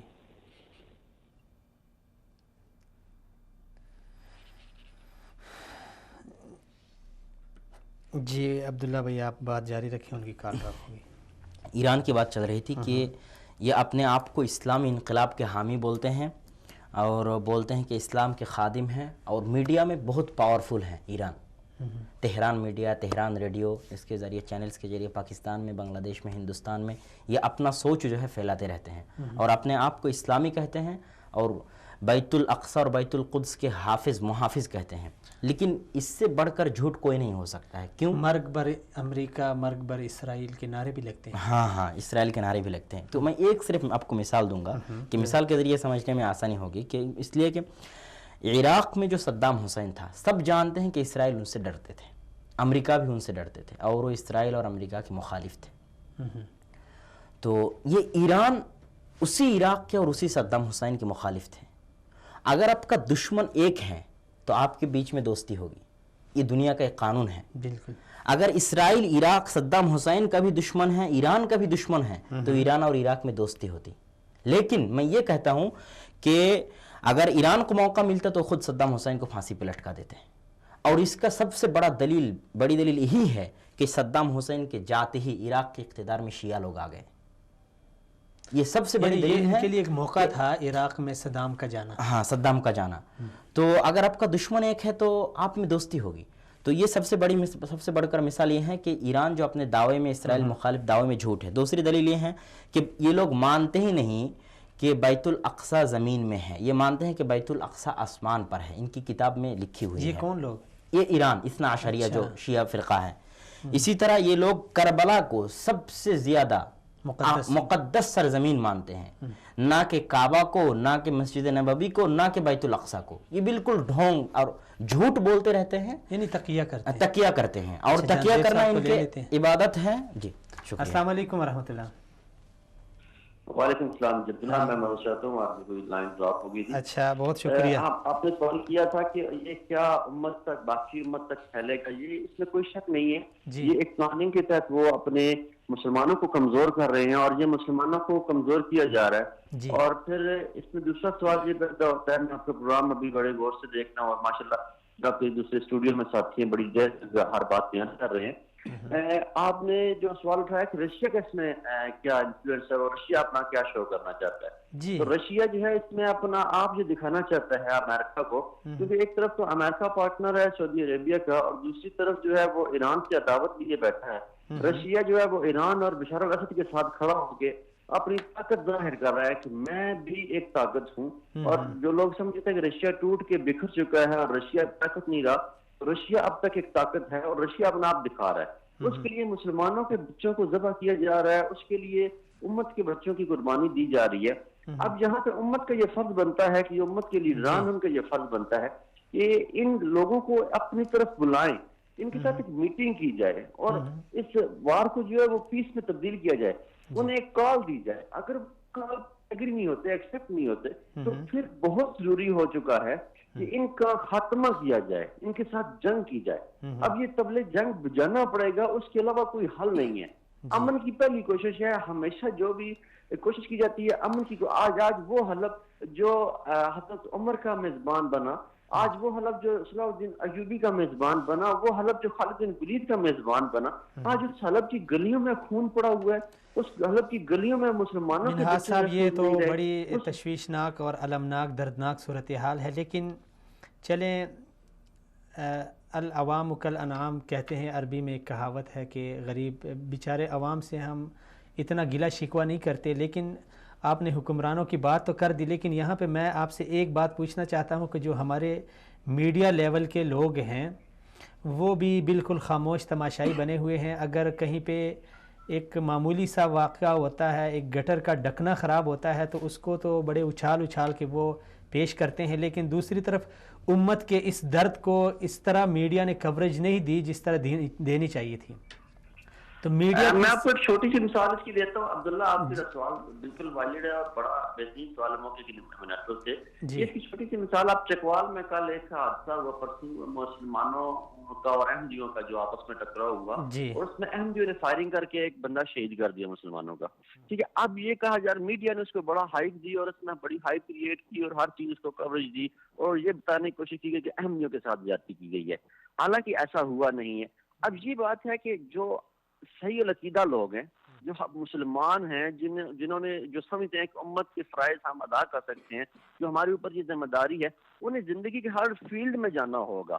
اب میڈیا کو اپنے کنٹرول میں کرنا ہوگا. اگر آج میڈیا کے کنٹرول میں, میڈیا تو وہ چیز دکھائے گا جو ان کے مفاد کی ہے. میڈیا بظاہر تو پاکستان میں میڈیا ہاؤسز کے آنر بیٹھے ہوئے ہیں, لیکن باہر سے میڈیا کو کوئی آپریٹ کر رہا ہے. میڈیا کو وہ جو تیسری آنکھ ہے نا, جو وہ میڈیا کو کنٹرول کر رہی ہے, اس کے تانے بانے کہاں سے ملتے ہیں, وہ اس طرح آپریٹ کرتے ہیں کہ کسی کو شک بھی نہیں ہوتا.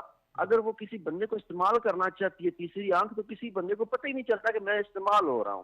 اسی طرح لیڈران بھی استعمال ہوتے ہیں, اس طرح ہر چیز استعمال, ہر شخص استعمال ہو رہا ہے. وہ تو ہے منہاج صاحب, لیکن اب سوشل میڈیا تو ہمارے نوجوانوں کے ہاتھ میں ہے. اس پہ ہم کیا کر سکتے ہیں؟ اس حوالے سے اس تشویشناک صورتحال میں ہم اپنا کیا کردار ادا کر سکتے ہیں؟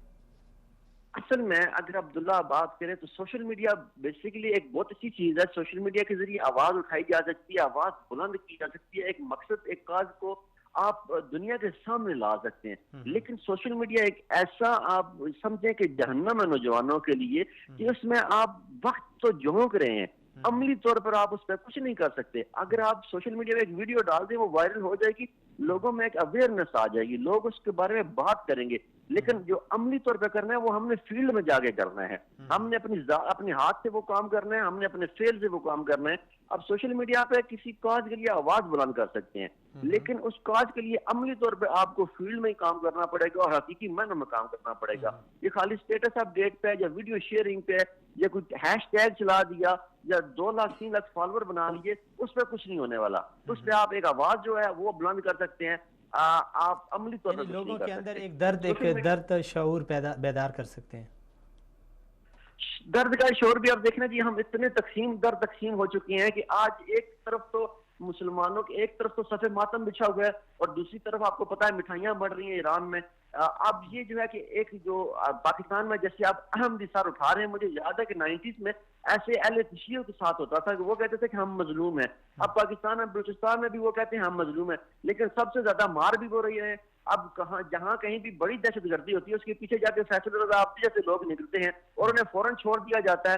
دوسری طرف جو ہے ان کی دوسری طرف ان کے مخالف جو لوگ کہتے ہیں ان کی نیشنلٹیاں تک یہ لوگ کینسل کر دیتے ہیں. تو یہ ہے کہ یہ بڑی بڑی پوسٹوں پہ جا کے بیٹھ چکی ہیں. انفارچونیٹلی اگر اب یہ جو پاکستان کے نئے آرمی چیف آئے ہیں, یہ لکیلی ایک ایسا کلک ہو گیا, ادروائز پاکستان کی چیف آف آرمی اسٹاف تک بھی ایک ایسا شخص ان کا پہنچ چکا تھا جس نے وہاں پہ بیٹھنا تھا. اگر وہ وہاں پہ بیٹھ جاتا تو پھر وہاں بشار الاسد کے باپ حافظ جیسا کوئی ایک واقعہ ہوتا. وہ جسٹ ایک بغاوت کرتا, ایران کے ساتھ اتحاد کرتا, عالمی دنیا کے خلاف. یہی ہمارے ایٹم بم جو ہم نے اسلامی ایٹم بم بنائے ہوئے, یہ مسلم دنیا کے خلاف استعمال ہوتے. اس میں کوئی اب ہم نے آگے آنا ہوگا. یہ جو آپ سمجھتے ہیں, آپ جو نوجوان تبدیلی کے خواہ ہیں, جو نوجوان امت کے خیر خواہ ہیں, جو نوجوان چاہتے ہیں کہ اتحاد امت کی راہ ہموار کی جائے, ان نوجوانوں کو آگے آنا ہوگا. عملی طور پہ تعلیم حاصل کرنی ہوگی, اپنی آواز کو بلند کرنا ہوگا, اپنا لوہا منوانا ہوگا اور اپنا آپ بتانا ہوگا کہ ہم کچھ کر سکتے ہیں. We want change. اب یہ نظام ہم نہیں چاہتے اور یہ نظام نہیں چل سکتا.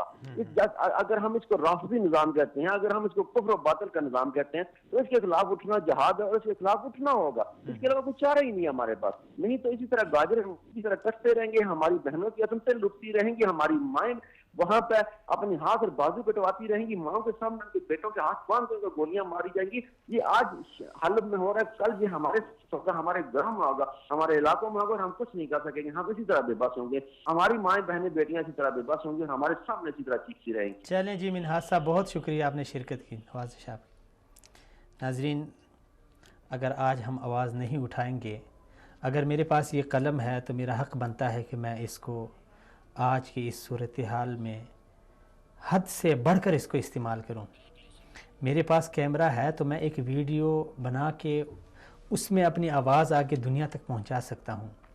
اگر میرے پاس مال ہے تو میں کسی کی مدد کر سکتا ہوں، اگر میرے پاس ضمیر ہے تو میں لوگوں کے ضمیر کو جھنجھوڑ سکتا ہوں، احساس کو بیدار کر سکتا ہوں۔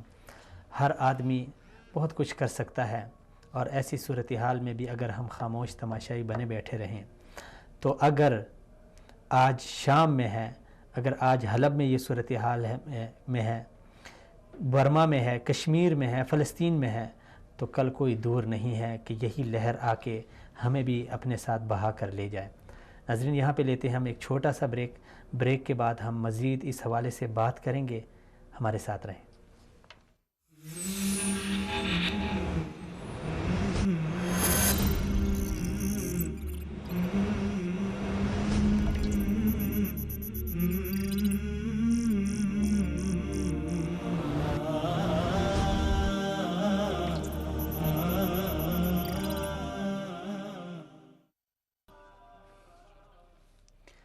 ویلکم بیک ناظرین، ایک بار پھر آپ کو خوش آمدید۔ ناظرین پروگرام کے بقیہ حصے میں ہم بات کریں گے کہ کچھ انسانیت کی بھی ایک حد ہوتی ہے، لیکن بسا اوقات انسان بھی کچھ ایسا کر جاتا ہے کہ اس کی انسانیت پہ انسان کو شک ہوتا ہے کہ یہ انسان ہے یا درندہ، یہ انسان ہے یا بھیڑیا، یہ انسان ہے یا کوئی اور مخلوق۔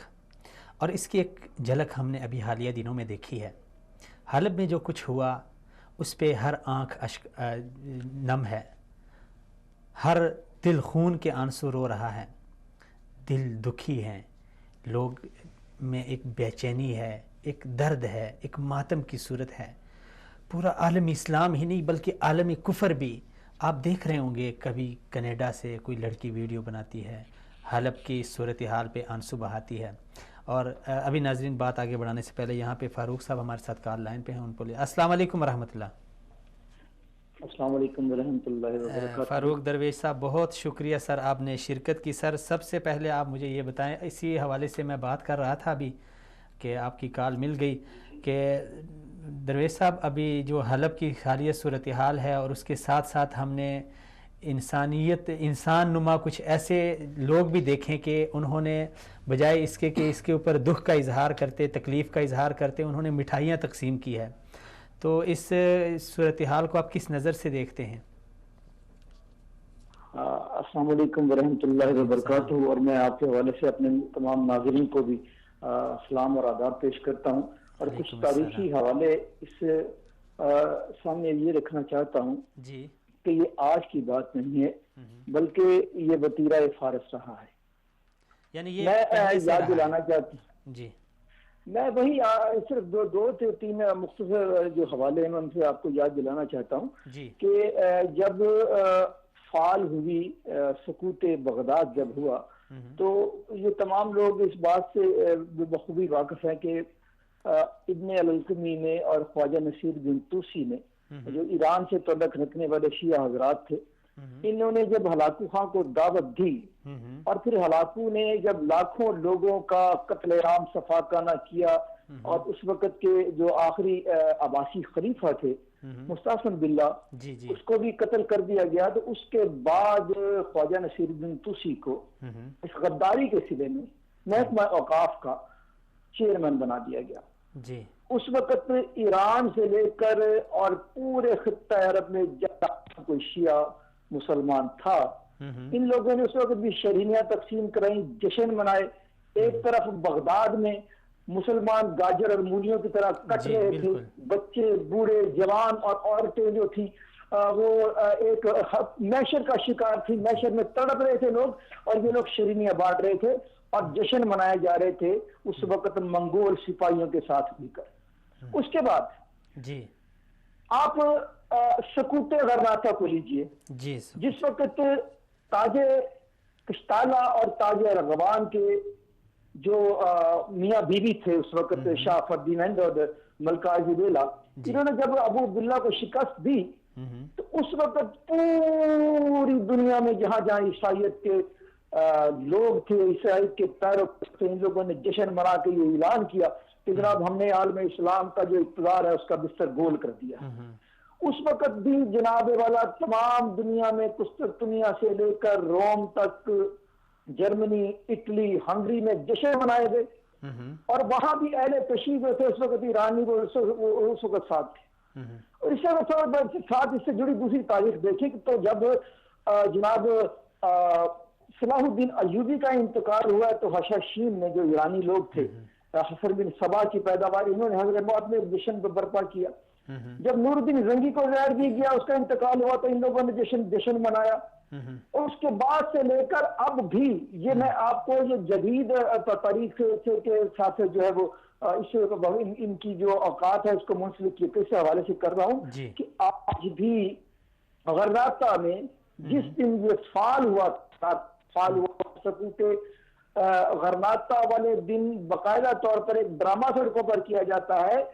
ایک شخص شاہ کا اس مسلمان کا بھیس بنتا ہے, اس جیسے لباس پہنتا ہے, چابیاں پکڑتا ہے, سر جھکا کے چلتا ہے اور اس کے پیچھے پیچھے تمام اس کی رعایا وغیرہ کے لوگ جو ہوتے ہیں وہ اسے پریٹینڈ کرتے ہیں اسے ڈرامائی انداز میں. اور پھر وہ ایک شخص کو جو بادشاہ ہو جائے اور ملکہ ہوتے ہیں عزادیلا اور فردینینڈ ان کو جناب اسے چابیاں پیش کرتا ہے اور اس شو کو سب سے زیادہ جو پروموٹ کرتا ہے, جو سپورٹ کرتا ہے, فنانس کرتا ہے, وہ آپ کا برادر اسلامی ملک ایران ہوتا ہے. اچھا میرے بھائی بات سیدھی سیدھی ہے, سیدھے میں مختصر کرنا میں ایک منٹ چاہوں گا کہ ہم وہ مسلمان ہیں, ہم سنت ابراہیمی پہ عمل پیرا ہیں, سنت محمدی پہ عمل پیرا ہیں.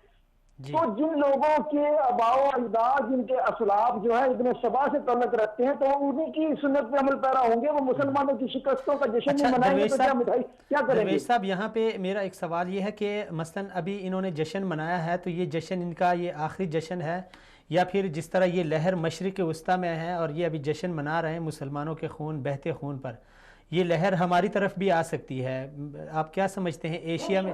جی یہ بڑھ رہی ہے, یہ جو لہریں بڑھ رہی ہے اور یہ لہر ہمیں جو ہے صرف ایک میسیج دے رہی ہے, ایک پیغام دے رہی ہے کہ اسلام امن کا دین ہے. اور میرے نبی آخر الزمان صلی اللہ علیہ وآلہ وسلم جو ہیں وہ پیغمبر اسلام نہیں ہیں, وہ پیغمبر مسلمان نہیں ہیں, وہ پیغمبر انسانیت ہیں, کیونکہ یہ انسانیت کی تو دلیل ہو رہی ہے. یہاں پہ مسلمان نہیں مر رہا, ہم لوگ بھول رہے ہیں کہ یہ مسلمان مر رہا ہے. میں کہتا ہوں اس کو ذرا سائڈ پہ رکھ دیں, یہ تو انسانیت کی تبدیل ہو رہی ہے. تو جو حقوق انسانی کے جو علم بردار ہیں اس وقت اس دنیا کے جو ٹھیکے دار ہیں, امن کے جو محافظ کہلاتے ہیں, جو اس دنیا میں چوکیدار بن کے بیٹھے ہیں, کیا ان کو یہ انسانیت کا خود قتل نظر نہیں آ رہا؟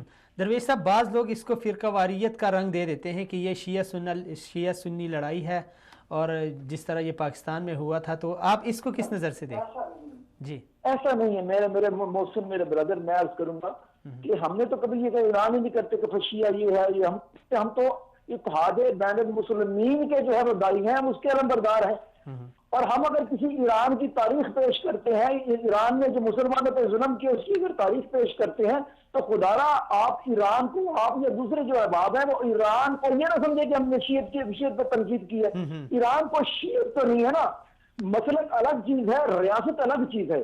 ہاں یہ الگ بات ہے کہ ایران اگر اسماعیل صفی, میں بار بار آپ کے پروگرام میں یہ عرض کیا کرتا ہوں کہ اگر ایران بارہا اسماعیل صفی کی سنت پہ چلتے ہوئے, اپنے اکابر کی سنت پہ چلتے ہوئے اگر شیعت کو پروموٹ کرنا چاہتا ہے اور اس کو غیر شیعہ جو ہے وہ ہر لحاظ سے جو مسلم نظر آتے ہیں, اپنے دشمن نظر آتے ہیں, تو یہ اس کی سوچ ہے. ہماری یہ سوچ نہیں ہے کہ ہم نبی آخری زمان صلی اللہ علیہ وسلم کے اگر ہم امتی ہیں تو ان کا پیغام تو انسانیت کے لیے ہے, وہ پیغمبر انسانیت ہیں.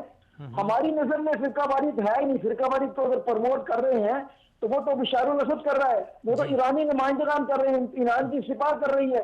ہم اس سلسلے میں فریق بنتے ہی نہیں, ہم کسی کو کافر نہیں کہتے. ہم کہتے ہیں کہ جب تک ہم تمام لوگ فقہی مسائل کو بھلا کر, اختلافات کو بھلا کر, لسانی اختلافات کو بھلا کر ایک نہیں ہو جائیں گے تو ہر شہر حلب بنے گا, ہر شہر حلب بنے گا, ہر منظر شام کا منظر پیش کرے گا, کوئی لاشیں ملیں گی. جب تک اتحاد المسلمین نہیں ہوگا اور اجتماعی سوچ جو ہے وہ اس حوالے سے جو ہے وہ پروان نہیں چڑھے گی, میرے برادر کچھ بھی نہیں ہوگا, کچھ بھی نہیں ہوگا. ہم اس طرح تماشا دیکھتے رہیں گے. اور جو لوگ مٹھائیاں بانٹ رہے ہیں میرے دوست, کل کو یہ جو ہے جنگ, یہ جو جنگ کے یہ جو شعلے ہیں, یہ جو موت کی فضا ہے, یہ ان کے ہاں بھی تو جا سکتی ہے. یہ خطہ عرب سے نکل کے خطہ فارس میں نہیں جا سکتی. تاریخ گواہ ہے کہ جب 1453 میں ختم سلطنت عثمانیہ کے ہاتھوں قسطنطنیہ فتح ہوا تو اس کے بعد ہم لوگوں نے بدلہ لے لیا 1492 میں. انہوں نے 40 سال کے بعد آپ کو غرناطہ میں شکست سے اعلان کر دیا کہ جناب ہم نے بدلہ لے لیا. تو یہ سلسلہ چل رہا ہے کبھی ادھر کا کبھی ادھر کا, لیکن بات پھر وہی ختم آ کے ہوتی ہے کہ اس دنیا کو امن کی ضرورت ہے. اسلام امن کا دین ہے. ہمارے نبی آخر الزماں صلی اللہ علیہ وآلہ وسلم مسلمانوں کے لیے پیغمبر نہیں ہے, اسلام کے صرف پیغمبر نہیں ہے, پیغمبر انسانیت ہے. میرے نبی جو ہے وہ رحمت اللہ عالمین ہے, ان کا جو مذہب ہے, ان کی جو سوچ ہے, ان کی جو فکر ہے, ان کی جو سیرت ہے, وہ تو کل انسانیت کے لیے ہے. اور یہ جو لوگ وہاں پہ تماشے کر رہے ہیں, جو قتل عام کر رہے ہیں, بچوں, بوڑھے, نوجوان, کوئی ان کے ہاتھوں سے محفوظ نہیں ہے. داعش کا ڈرامہ رچا کر جہاں جہاں بم کی جا رہی ہے وہاں پہ تو داعش کا وجود ہی کوئی نہیں.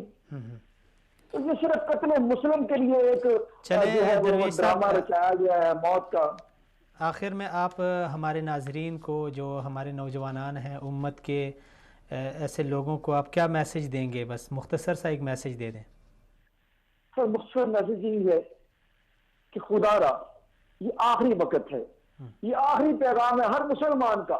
جس کا دل رو رہا ہے اس کا ایک ہی پیغام ہے کہ اپنی صفوں میں اتحاد رکھیں, اپنی صفوں میں اتحاد رکھیں, اپنے تمام مسلک کو, اپنے تمام مسائل کو, اپنی زبانی اپنی لسانی جو تفریقات ہیں ان کو بھول کر, تفرقہ بازی بھول کر ایک ہو جائیں, ایک ہو جائیں اور ایک ہو جائیں. یہی مسئلہ حل ہے. اغیار کے پپٹ بن کر اغیار کی کٹ پتلی کر ناچیں گے تو آپ کا حال بھی وہی ہوگا جو امت مسلمان کے ہر وقت کا ہوا. چلیں جی, بہت شکریہ, نوازش آپ نے شرکت کی, سلامت رہیں. جی عبداللہ بھائی, آپ درویش صاحب کی بات پہ کوئی تبصرہ کرنا چاہیں گے؟ جی انشاءاللہ آخر میں ان کی بات پہ تبصرہ کروں گا انشاءاللہ. تو ہماری جو بات چل رہی تھی ایران کے متعلق چل رہی تھی, تو یہ لوگ تقیہ کو اپنا عبادت سمجھتے ہیں ایران. اور یہ تقیہ ویسے ہے کیا بیسیکلی, یہ کیا چیز ہے؟ تقیہ ہے نفاقی, یعنی دل میں ایک چھپا ہوا ہے اور زبان میں دوسری بات, ظاہر میں کچھ اور ہے. ان کو یہ لوگ عبادت سمجھتے ہیں. شیر پاکستان علامہ حسن علیہ ظہیر رحمہ اللہ اپنی کتاب الشیعہ والسنہ میں صفحہ نمبر 187 پر اس تفصیلاً گفتگو کی ہے کہ تقیہ کیا ہے, اور یہ تقیہ کو اپنی عبادت سمجھتے ہیں, صلاۃ جیسے عبادت سمجھتے ہیں, نماز جیسے عبادت سمجھتے ہیں.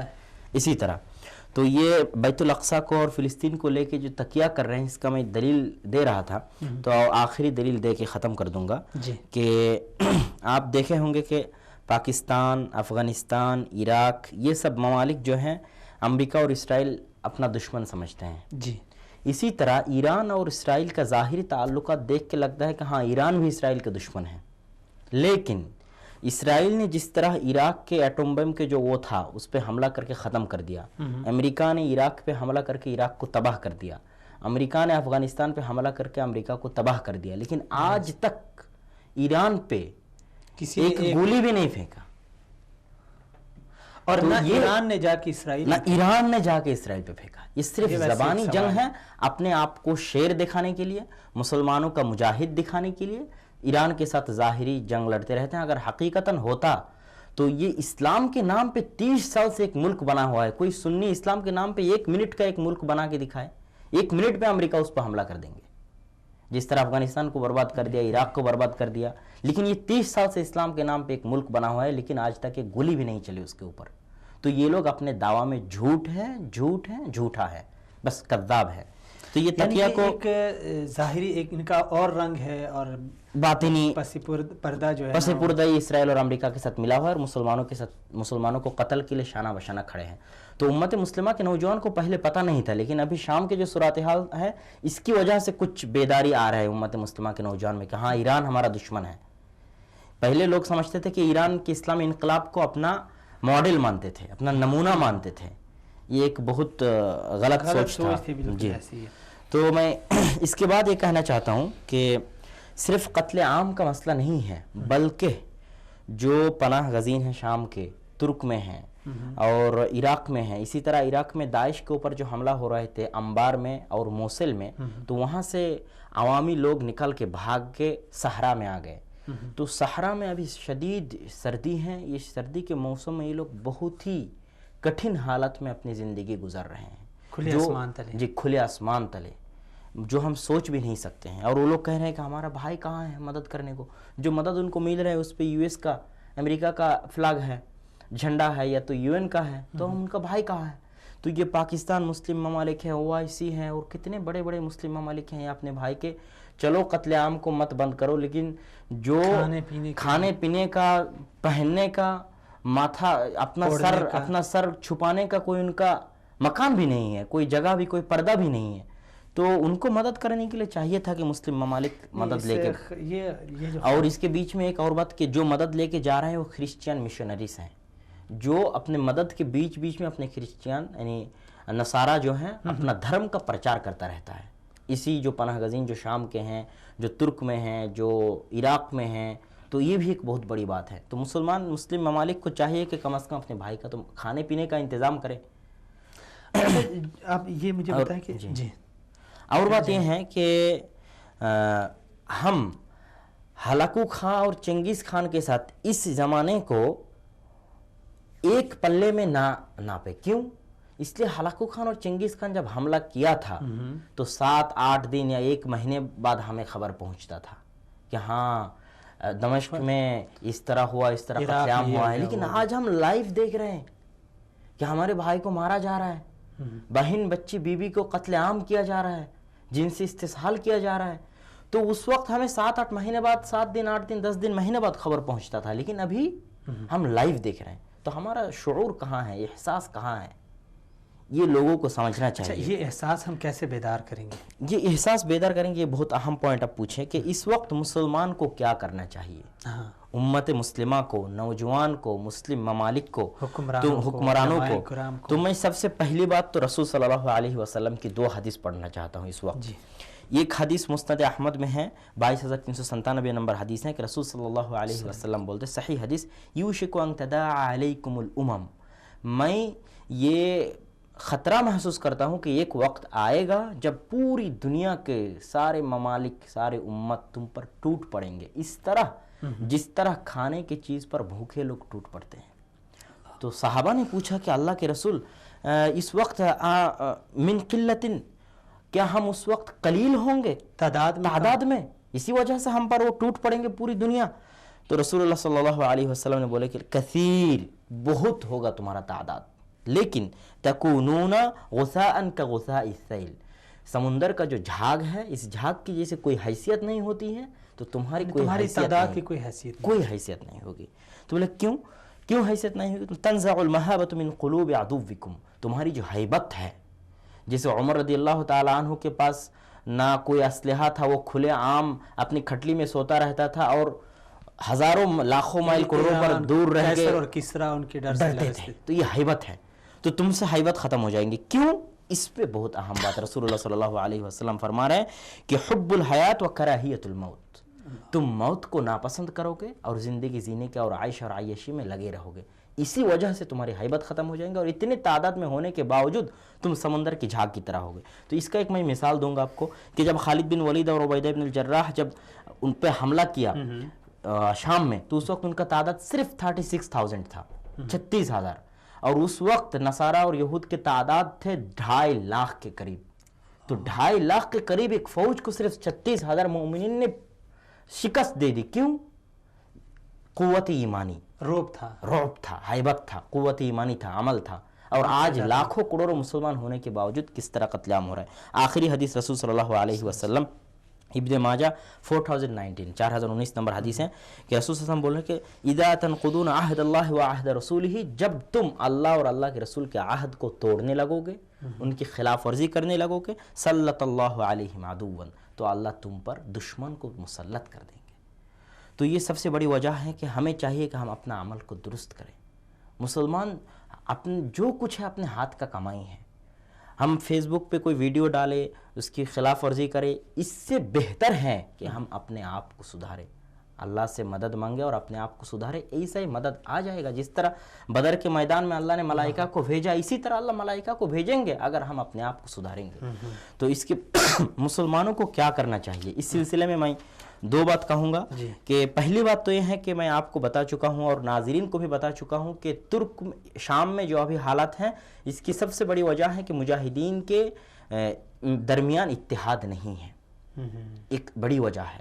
تو آج ہم ان کی تنظیمیں ہیں تو آج ہم دیکھتے ہیں کہ پوری دنیا میں مسلمانوں کے درمیان اتحاد نہیں ہے۔ بھائی اختلاف رہ سکتا ہے لیکن افتراق نہیں ہونا چاہیے، اپنے بھائی چارگی باقی رہنا چاہیے۔ ہمیں مثال دیکھنا چاہیے صحابہ میں کہ وہ خود پانی کے پیاس سے مر رہے ہیں، اس کے باوجود اس کا بھائی اپنے پاس سے پکار رہا ہے کہ پانی پانی، تو اپنے مرنے کو تسلیم کیا لیکن ترجیح اپنے بھائی کے پانی پلانے کو دیا ہے۔ تو یہ ہے ہماری اخوت کا مثال، تو ہمیں اس کو قائم کرنا چاہیے۔ دوسری بات، امت مسلمہ کا مستقبل ماؤں کی اور بہنوں کی گود میں ہے۔ ماؤں اور بہنوں اگر ایک نسل پیدا کر سکتا ہے مستقبل میں، تو یہی نسل ہمارا بھروسہ ہے، ہمارا مستقبل ہے۔ تو سب سے اہم کردار ماں اور بہن ادا کر سکتی ہیں۔ ماں اور بہنوں کے گود میں ہمارے امت مسلمہ کا مستقبل ہے، تو اس لیے ماں اور بہنوں سے گزارش ہے کہ اپنے بچوں کو بچیوں کو اس تربیت میں، صلاح الدین جیسے اس تربیت میں کہ تنشئۃ الجیل الصالح، ایک نسل، اچھا نسل پیدا کر کے دکھائے، مثال پیدا کر کے دکھائے۔ ماؤں اور بہنوں کے ہی گود میں امت مسلمہ کا مستقبل ہے۔ ماؤں اور بہنوں کو اپنے گود کا اور اپنے بچوں کا اہمیت سمجھنا چاہیے۔ بہت شکریہ، بہت شکریہ عبداللہ عبدالرزاق صاحب، میں آپ کا بہت مشکور ہوں۔ بڑی زبردست باتیں اور تحقیقی اور تجزیاتی باتیں ہمیں سننے کو ملی ہیں۔ اللہ تعالیٰ آپ کو سلامت رکھے۔ اسی طرح ناظرین، میں آپ کا بھی مشکور ہوں، اپنے تمام مہمانان گرامی جنہوں نے اپنا قیمتی وقت نکالا، ہمارا ساتھ دیا، میں ان تمام کا دل کی تہ گہرائیوں سے مشکور ہوں۔ یہاں پہ عبداللہ صاحب نے ایک بات کی کہ اگر ہم بدر کی فضا کو پیدا کریں تو پھر سے اللہ رب العزت اسی طرح فرشتے نازل کر سکتا ہے۔ اللہ وہی اللہ ہے، بدلہ نہیں ہے، اگر بدلے ہیں تو ہم بدلے ہیں۔ اقبال رحمۃ اللہ علیہ نے فرمایا تھا کہ فضائے بدر پیدا کر، فرشتے تیری نصرت کو اتر سکتے ہیں قطار اندر قطار۔ اب بھی اللہ وہی اللہ ہے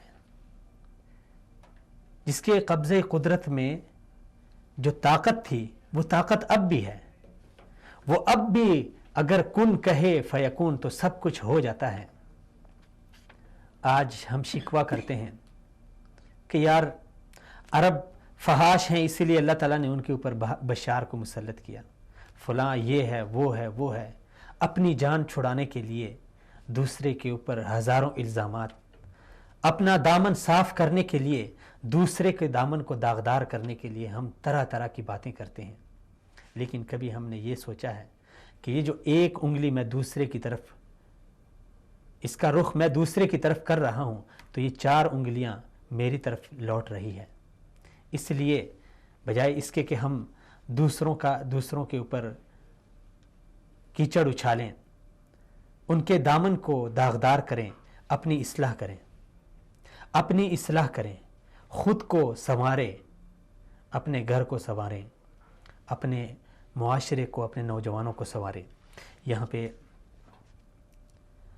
حلب کے حوالے سے بات چل رہی ہے، یہ بات صرف میں نے اس لیے کی کہ عبداللہ صاحب نے کہا کہ ماؤں اور بہنوں کا بہت بڑا کردار ہے، اسی لیے میری گزارش ہے ماؤں سے کہ تمہارے ہاتھ میں ہے، اس امت کا، اس قوم کا، اس ملت کا مستقبل تمہارے ہاتھ میں ہے، تمہاری گود میں ہے۔ اب یہ انحصار تم پہ ہے کہ تم اس امت کو کتنے صلاح الدین دیتی ہو، اس امت کو کتنے محمد بن قاسم، طارق بن زیاد اور خالد بن ولید جیسے لیڈر دیتی ہو۔ بس ایک یہ میسج۔ دوسرا میسج، ایک بات شروع میں عرض کر چکا تھا کہ آج کل اگر کسی سے پوچھا جائے تو وہ کہتے ہیں کہ یار ہم کیا کر سکتے ہیں۔ اس حوالے سے ایک حدیث رسول اکرم صلی اللہ علیہ وسلم کی میرے ذہن میں گردش کر رہی ہے۔ آپ صلی اللہ علیہ وسلم نے فرمایا کہ جو تم میں سے منکر دیکھے، غلط کام کسی کو کرتے دیکھے، فَلْيُغَيِّرْهُ بِيَدِهِ، اسے چاہیے کہ اسے ہاتھ سے روک لے۔ اگر ہاتھ کی استطاعت ہے، آپ کے اندر اتنی طاقت ہے، اس میں میرا مطلب یہ نہیں ہے کہ آپ کہیں پہ برائی دیکھیں اور بندوق اٹھا لیں اور فتنہ برپا کریں۔ یہ صورت ممکن ہے کہ جب آپ کو اللہ تعالیٰ نے اتنی پاور دی ہے، اتنی طاقت دی ہے، آپ تب ہاتھ استعمال کر سکتے ہیں۔ فَإِن لَمْ يَسْتَطِعْ فَبِلِسَانِهِ، اگر ہاتھ سے اس کی استطاعت نہیں ہے تو اپنی زبان سے، اور اگر زبان سے نہیں استطاعت، اگر بات کرے اور بات کرنے سے اس کے لیے مسائل پیدا ہوتے ہیں تو وہ اپنے دل میں اس کو برا جانے. اور یہ ایمان کا سب سے کم تر درجہ ہے. اور کبھی کبھی تو میں سوچتا ہوں کہ یار عبداللہ صاحب نے کہا کہ پچھلے دور میں تو 8-9 دن بعد ہمیں پتہ چلتا تھا کہ یار فلاں شہر کو رون دیا گیا, اس کو کچل دیا گیا. آج ہم لائیو دیکھ رہے ہیں, سامنے دیکھ رہے ہیں, لیکن وہ ہاتھ سے روکنا, زبان سے روکنا, دل کے اندر احساس ہی نہیں ہوتا. واللہ احساس ہی نہیں ہوتا کہ یہ انسان مر رہے ہیں یا جانور مر رہے ہیں. ایسے بچوں کی لاشیں دیکھ کے, خواتین کی چیخیں سن کے, ماؤں کی چیخیں سن کے ہمارا دل ذرا برابر ہلتا نہیں ہے. کبھی ہمیں اتنی استطاعت نہیں ہوتی, اتنی طاقت میسر نہیں ہوتی کہ ہم ہاتھ اٹھا کے اللہ کے دربار میں 1-2 لفظ دعا ہی کر سکیں. یہ تو ہم کر سکتے ہیں نا, خدا را کر سکتے ہیں, بہت کچھ کر سکتے ہیں. میں پہلے عرض کر چکا ہوں, اگر میرے ہاتھ میں قلم ہے تو میں بہت کچھ کر سکتا ہوں. میرے ہاتھ ضمیر میں کچھ ہے, دماغ میں کچھ ہے, تو میں معاشرے کی سوچ کو بدل سکتا ہوں, بہت کچھ کر سکتا ہوں. اگر میرے پاس کچھ بھی نہیں ہے تو کم از کم خود کو تو سنوار سکتا ہوں. بس اسی میسج کے ساتھ اجازت دیجیے, پھر سے ملاقات ہوگی اگلے پروگرام میں. تب تک کے لیے السلام علیکم ورحمۃ اللہ وبرکاتہ.